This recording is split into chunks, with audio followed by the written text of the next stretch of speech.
how your days in prison during the military days and how he had to independently take care of the children and in your absence when spending times in jail.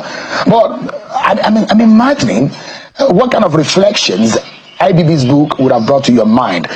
In summary, how do you describe the record and the record and the account of former head of state Ibrahim Badamasi Babangida? Well, I've taken time. I persuaded myself to read the book, and the impression I gathered at the end of the day was that an attempt was made by the retired general to recall events, but perhaps in an attempt to tell a story, he engaged in what I would call a careless distortion of history, because there are gaps that he wasn't able to fill at the end of the day.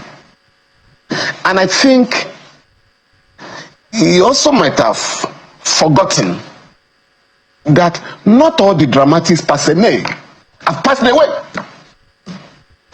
So history has already taken care of the Babangida tenure. Any attempt by him now to rewrite history failed woefully in the book. So from your own point of view, you don't quite agree with some of the account, especially in some of the dated events and some of the events which you personally are involved. And perhaps let's take it one after the other, because if we both are involved in an event, our accounts may be different depending on where the koboko hits, because the military used koboko a lot on the civilians at the time.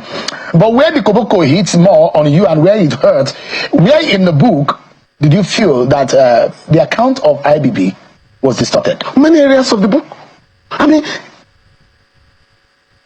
talking about the annulment of the election, General Babangida claimed that he traveled to Katsina on the 23rd of June 1993, and he was flabbergasted to learn about the annulment. I beg your pardon.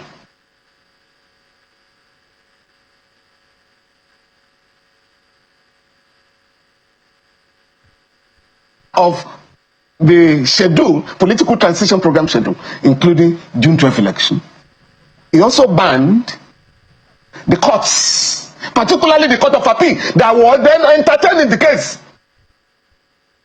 And the Court of Appeal was going to decide the validity of the ex parte order of Justice Ikpeme and the ex parte order of Justice Saleh, in the face of Section 19 of Decree 25 of 1987, that no court shall inquire into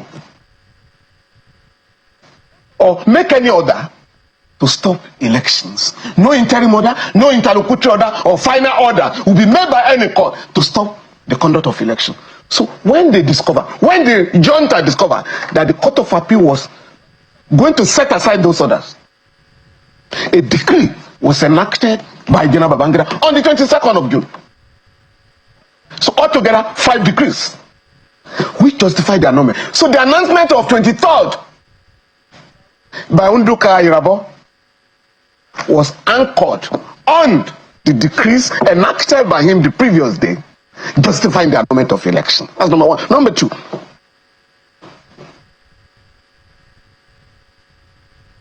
between 23rd of August and 26th, General Babangida promulgated 7 decrees, again to confirm the annulment, to legalize the interim national government, and for the country to move on.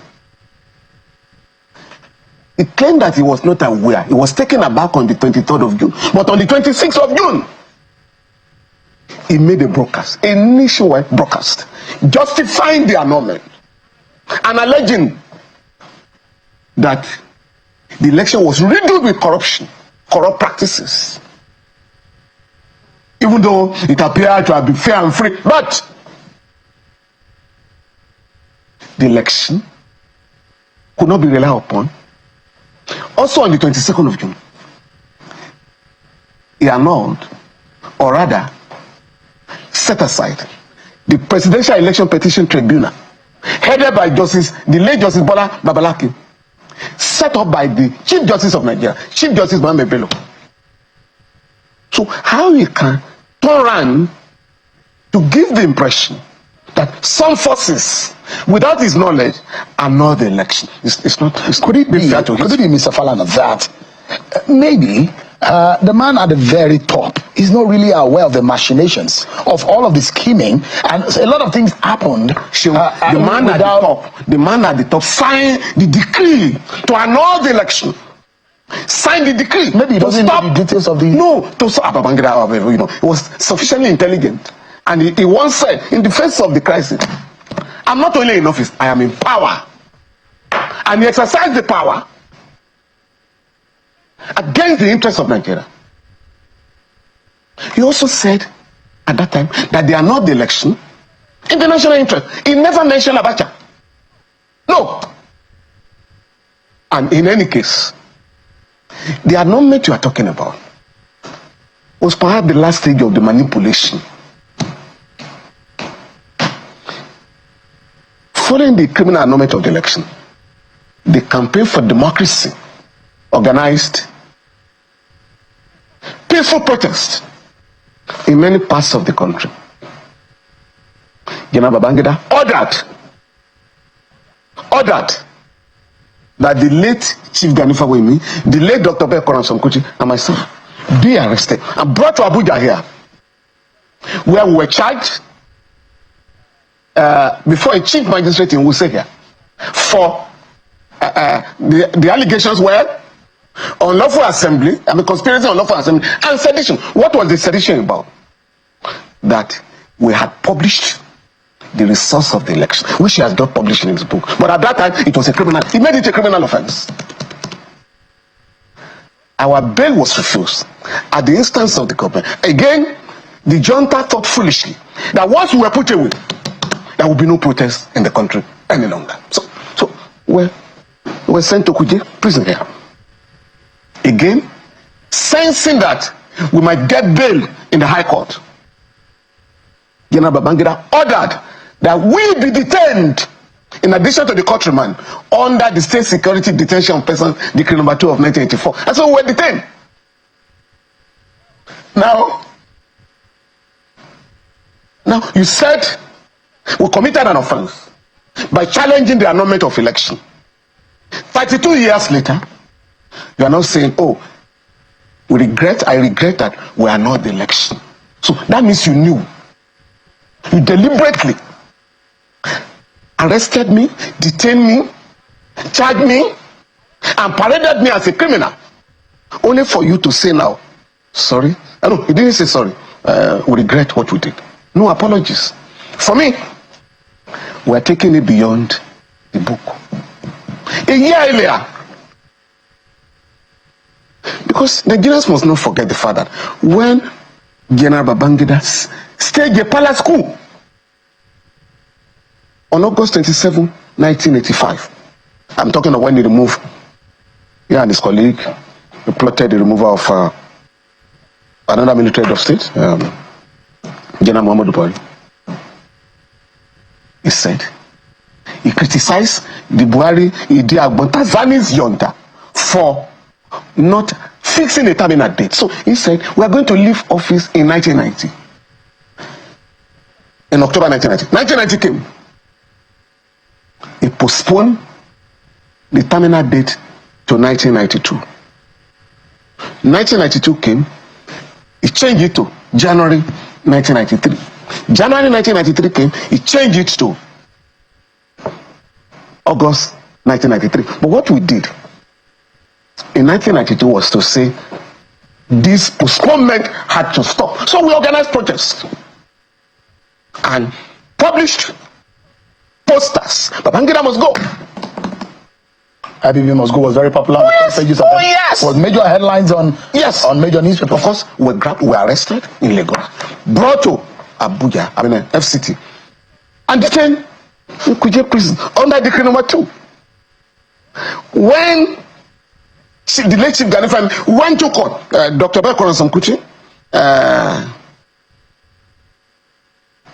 Baba Omojola, an economist, and myself were brought to Kuje prison in 1992. Chief Falana went to court on our behalf. For going to court on our behalf, he was arrested and made to join us in prison. So I think on the 19th of May, they decided us in prison that we're going home. So we pack our things. The vehicle that was taking us to the airport purportedly made some maneuver, and we found ourselves at the Gwagwalada Chief Magistrate Court, where we were charged with treasonable felony. Of course, they brought the then announced president to join us, Olusegun Mayegun. So 5 of us were charged with treasonable felony. Since we had no access to our lawyers, so the late Chief Gani and I decided to defend ourselves and our colleagues. So, even though we're asking for bail, we turn our arraignment to the trial of the junta. And I recall on that occasion, Chief Falana told the judge, my Chief Magistrate, Balama, that those who should be standing trial for treason, those who should be in this dock, are in the villa, led by General Babangida, because they had sacked, they had overthrown a democratically elected government on December 31st, 1983. So those are the people that should be standing trial. And of course, not just a point. When it came to my turn, I made it clear to the judge, this section of the law, Section 41 of the Criminal Code Act, which provides anybody who forms an intention to remove the president of his country during his term of office, otherwise than by constitutional means. I said, my lord, the man calling himself my president has no fixed term of office. So I couldn't have been brought here. Of course, the judge adjourned. 2 weeks later, he granted us bail, very liberal term, 20,000 around one shot in like so. The regime could not stand another proceeding. They couldn't go back to court. So that we don't turn the thing into a full trial of General Babangida and others. So they simply ran away. And the case was struck out. So I'm going to challenge the malicious prosecution. My malicious prosecution and that of my colleagues. Is it not time bound? Because, No. I mean, you want to prosecute General Babangida for whatever happened in his time as a military head? Now, I've assembled a team of lawyers that are looking into it because he has now brought it to life. What exactly are you bringing? He has brought it back to life by now admitting that there was no basis for my prosecution. Because he now says Abiola won the election, which was the basis of our protest. He's also saying, he shouldn't have, postponed the terminal date of his transition program, which again we're fighting. So which means there was no basis for our prosecution. It's malicious. Again, massive infringements of our rights, human rights. Because when you keep me in Kuje prison, you deny me my right to liberty, my freedom of movement. You also violate my right to choose the government of my country, pursuant to Article 13 of the African Charter. Is the matter not statute bad? No, it's not statute bad. Because the man who did it has just come out to say, I did it wrongly. Mr. Falana, there is something that you said you have... And again, let me say this. It's not in our court. You can talk of something very statute bad, yeah. In the ECOWAS court in Abuja here, in the case of Femi Falana and Republic of Benin and others, the court said any violation after 3 years cannot be pursued here. But later, the improvement of the jurisprudence of the court has now come to the conclusion. I think that was in the case of Federation of Journalists, Gambia, and the government of that country, that once you are talking of serious, gross abuse of human rights, statute of limitation does not apply. Let me take you on one very, very controversial matter that was also raised by the former head of state in his book, and it has to do with the late Dele Giwa. And let me quote part of what he said. He said, and I quote, My sense of loss was, however, overwhelmed by the public outcry and the feeling of tragedy in the introduction of an entirely novel mode of killing in our country, coming a few weeks after the OIC crisis, which led to the retirement of my number 2 Commodore, Ebitu Kue. I saw Giwa's wicked and cruel murder as part of a series of booby traps and acts of destabilization being hatched against the administration. End of quote. That's the account of General Babangida. And he said, hopefully, that one day, he said, Giwa was loved by his audience and the rest of the public. Targeting him would shock the public and paint the administration in a feeble light. He's saying that one day, the death and the truth about Dele Giwa's death will be uncovered. When he frustrated the attempt by the state to uncover the cause of that incident. General Babangida, in the book, Mr. Falana says that a lot of people know his closeness with Dele Giwa, and they wanted to use that to paint him black, his administration black. His relationship with General Vatsa, right, was much, much closer than that of Dele Giwa. Vatsa was his best man. They grew up together. They were sleeping in the same room as bachelors.